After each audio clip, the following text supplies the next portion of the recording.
নমস্কার বন্ধুরা, স্বাস্থ্য সচেতন চ্যানেলে সবাইকে স্বাগত। আজকে আলোচনা করব যে এই সিজন চেঞ্জের সময় আপনারা কিভাবে নিজেদের শরীর স্বাস্থ্যকে সুস্থ রাখবেন। এই সময় হঠাৎ করে গরম পড়ছে ঠান্ডা থেকে, তো আপনারা হয়তো দুপুরবেলা ফ্যান বা এসি চালাচ্ছেন কিংবা ফ্রিজের জল বের করে খাচ্ছেন। তাতে করে আপনাদের হঠাৎ করে সর্দি গরমি হয়ে যেতে পারে, বুকে কফ জমে যেতে পারে, মাথা ব্যথা, জ্বর, সর্দি কাশি ইত্যাদি হতে পারে।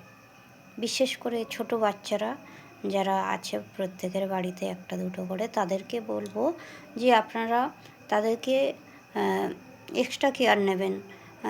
স্নানের আগে তাদেরকে ভালো করে বডিতে তেল ম্যাসাজ করবেন এবং তারপরে হালকা গরম জলে স্নান করবেন। বয়স্কদেরও ক্ষেত্রে তাই বলবো যে আপনারা অতিরিক্ত ঠান্ডা জলে স্নান করবেন। হঠাৎ হয়তো গরম পড়ছে এবং রাত্রে প্রচণ্ড ঠান্ডা পড়ছে, এইভাবেই সর্দি গরমি হয়। তো সেই জন্য বিশেষ করে আমাদের শরীরের যত্ন নেওয়া উচিত। স্নানের আগে ভালো করে যদি তেল ম্যাসাজ করেন তাহলে আমাদের শরীরটা বেশ গরম হয়ে থাকে এবং তারপরে যদি স্নান করেন তাহলে সর্দি গরমে অতটা লাগবে না। এবং মাথায় যদি ধোয়ার হয় তো ধোবেন এবং ভালো করে পরিষ্কার করে শুকনো করে মাথার চুলগুলো মুছবেন, তাহলে মাথায় ঠান্ডা লাগবে না এবং মাথা ব্যথা, জ্বর, সর্দি কাশি এগুলো কম হবে।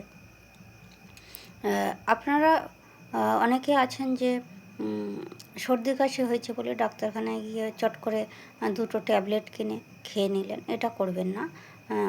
যদি সর্দি কাশি হয় তার জন্য আপনারা বাড়িতে স্টিম নিতে পারেন। জল গরম করে জলের যে গরম ভাবটা সেটা নিতে পারেন, তাহলে দেখবেন আপনাদের সর্দি কাশি সমস্যা অনেকটা কমে যাবে। আর বাড়িতে যদি গরম জল গার্গেল করেন, হ্যাঁ, প্রতিদিন সকালে সন্ধ্যায় কিংবা যখন টাইম পাবেন যদি হালকা গরম জল করে গার্গেল করেন, তাহলেও এই সর্দি কাশি বা ভাইরাসের যে জ্বর সেগুলো আপনারা কভার আপ করতে পারবেন। দেখবেন প্রতিদিন যদি সকালে গার্গেল করেন হালকা গরম জল করে, তাতে অল্প লবণ দিয়ে, তাহলেও আপনাদের সর্দি কাশি অনেকটা কমে যাবে। ডক্টরের কাছে অবশ্যই যাবেন এবং যদি বেশি সর্দি কাশি বা জ্বর, মাথা ব্যথা হয় অবশ্যই ডক্টরকে দেখাবেন। তাদের পরামর্শ অনুসারে চলা উচিত, তাহলে প্রত্যেকে সুস্থ অবশ্যই থাকবেন।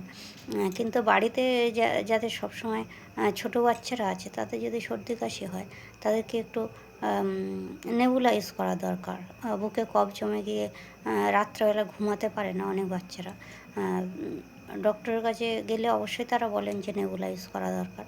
কিন্তু আপনারা বাবা মায়েরা যারা আছেন তারা দেখবেন যে রাত্রে বাচ্চা নিঃশ্বাস ফেলতে পারছে না ভালো করে, বুকে কফ জমে গেছে, নাকে সর্দি, নাক থেকে নিঃশ্বাস নিতে পারছে না, তো তাদের নেবুলাইজ করলে নাকের কফ বা বুকের কফটা বেরিয়ে আসে এবং তারা সুস্থ হয়ে যায়।